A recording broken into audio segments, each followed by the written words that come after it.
kalaboso ang inabot ng dalawang drug suspect matapos mahulian ng mahigit kalahating milyong pisong halaga ng hininalang shabu sa ikinasang bypass operation ng Abukay Municipal Police Station sa Barangay Wawa, Abukay, Bataan. Patrolwoman Janice Bulahaw sa report. Arestado ang dalawang suspect sa ikinsang bypass operation ng mga operatiba ng Abukay Municipal Police Station sa Barangay Wawa, Abukay, Bataan.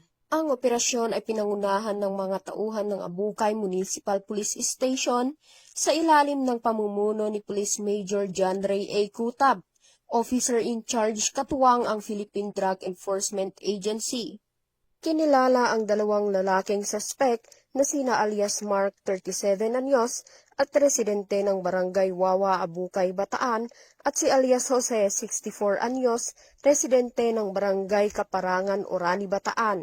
Nakumpiska mula sa mga suspect ang 11 piraso ng heat-sealed transparent plastic sachets na naglalaman ng hinihinalang shabu na may tinatayang kabuuang bigat na 79.99 gramo at may standard drug price na 543,932 pesos. Ang mga suspect at mga nakumpiskang ebidensya ay nasa kustodiya na ng Abukay MPS para sa kaukulang dokumentasyon at pagsasampa ng kasong paglabag sa Section 5 at 11 ng Article 2 ng Republic Act 9165 o ang Comprehensive Dangerous Drugs Act of 2002. Patuloy ang maigting na kampanya ng Bataan Police Provincial Office sa ilalim ng pamumuno ni Police Colonel Marites A. Salvadora laban sa ilegal na droga.